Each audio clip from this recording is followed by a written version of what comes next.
another episode of Mindshift Minutes. All right, team, on today's episode of Mindshift Minutes, we went and got one of the greatest. Now, my objective today is to show and prove to you that not only does a mind shift work, but you are actually living the life right now that your mind shifts to. So, unprompted, I'm gonna ask Aaron Hosack a couple questions, and the 5 keys of mind shifting, and to see how these keys have impacted his life. You guys have all heard about these keys before, and key number 1 is turning your low into a high. The reason why maybe you shouldn't be successful into the reason why you are successful. So Aaron Hosack, I'm going to ask you, when's the time in your life that you've turned something, a low into a high, a reason why you shouldn't have been successful into a reason why you are successful today? Good question. Low into a high, I would have to say, right when I guess I got done playing football, I thought for the longest time, I tried to live the dream, try to hang on to the dream of playing football, like that was gonna, last forever. And unfortunately, that dream can't last forever for every single person that ever goes there. It comes down abruptly, and you leave what is a very structured environment with a lot of team atmosphere, only to be left alone. I think I struggled for a long time trying to find a good home that was similar to my playing days when we would be a part of a great team in a highly structured environment. And it took me a while. It took me 2-3 years until I really got done playing, and actually stumbled upon Southwind just by divine intervention, making my way to Kansas City, until I truly felt like I found that home in that team environment. So I think, getting done with one dream, having one dream end, and then trying to formulate another dream. But I don't think I formulated that other dream until I actually found this place and knew, okay, this is where the dream could formulate. Fantastic way to turn a low into a high. Absolutely, well, that's my shift. Key number 2, being easy to find. When has being easy to find paid dividends for you? Give us a quick snapshot of that. Yeah, so I love this. When you did this last week, it really registered with me. I'm always easy to find. Like, I'm gonna be the guy that's available every single time. If you need something done, you call on me, I'm gonna make it happen. I think we have a lot of people like that within our organization all across the country, and I think it's awesome. But the best advice I can give, always be available. If somebody ever needs anything, always be the first guy in line, always be the first person in line to get it done.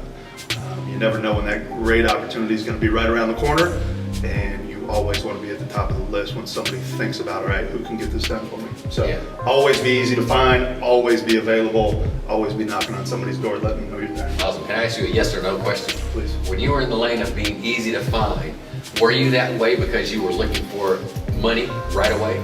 Or were you just... No, it had nothing to do with money. It had to do with my effort and just my tenacity. Like, I want to always stay engaged. I want to always stay busy. So to answer yes or no, I'd say no on that one. It was just knowing, all right, what we do today, the investments we do today, money, everything will be a byproduct of that. Like, you shouldn't put money as the first thing to motivate you. I like it. Right? It has to come. That'll be a byproduct of everything you do. And all the habits that you create, the smaller habits that will eventually compound into life changes over the course of the year. Awesome. Well, I got a third key for you that I know you're an expert in. The third key is about is actually to mind shift. A mind shift is all about avoiding shortcuts, avoiding what's easy, doing what's tough. Give us a time that you have created a mind shift that worked out extremely well for you in the long run. And it's I think right now topical, relevant, working with MVP. Getting into that space, not knowing, I'll be honest, not knowing anything about the HVAC or electrical business, getting into it there, I can't take shortcuts. Like, there's no shortcuts, right? For the longest time, we know how to do junk. Junk's easy, right? We can come in, we can decide, hey, we know how to get this stuff on the truck, we've been doing this for years. MVP is different. It's learning the business, it's learning the people associated with the business, learning the space, and then us being able to take that and put our twist on it, the Southwind twist, and try to deliver it how we envision it should be delivered in the future.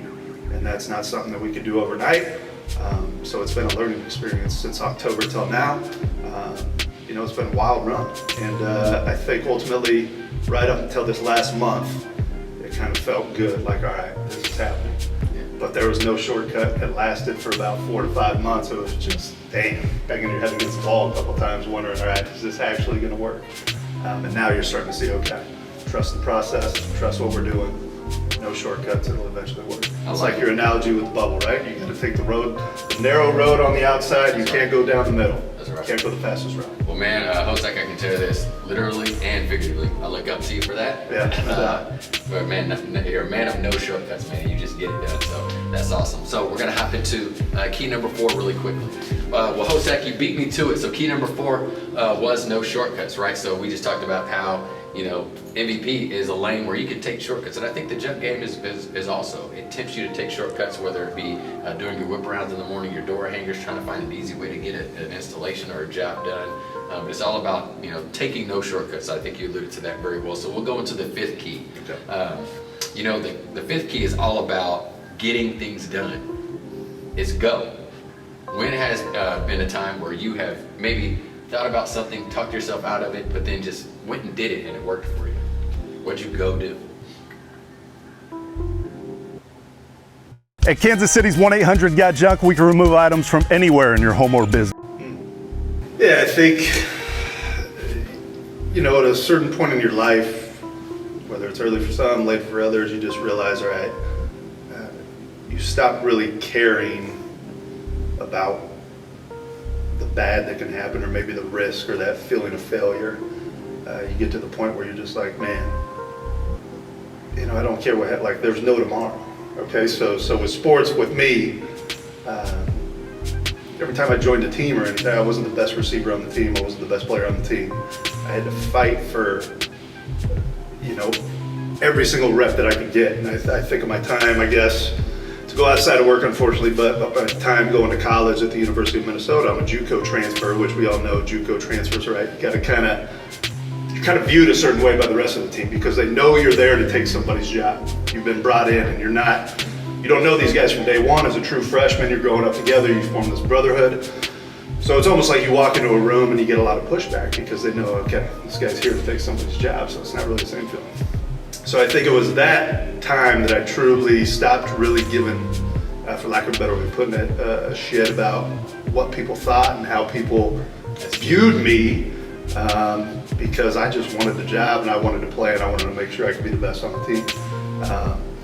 And didn't care about anybody else and how they viewed it, but I was determined to get the number 1 spot. And eventually, a week and a half into it, I ended up getting the starting spot. And it was funny because my preconceived notions of, okay, these guys, they're not gonna like me because I'm gonna come in and take somebody's spot, actually turned out to be something quite different. The guys realized, okay, it was a good team, right? So they realized, all right, this is a piece that's gonna help us out. This is a piece that we needed. And a couple guys whose spot I took are still some of my best friends to this day. Tony Patterson, a wide receiver that I went to school with. He was in line ahead of me when I got to the University of Minnesota, and Tony's somebody is still that I consider one of my best friends in the world. That's cool. And it was just, it was having a good team. And I think in some other teams, maybe the team doesn't receive you like that, and that's the identity of a bad team, right? When they do get pissed that you came in and took somebody's job and they hold that against you. So that was one time in my life where I learned, hey, don't give a shit, man, and just go. And, everybody else will catch up with you. So hey, you guys heard it from Mr. Hosack himself. Begin to use the Mindshift in your own favor. Use these 5 keys to create the life that you want to live, because it is possible. And at the end of the day, you will live the life that your mind shifts to.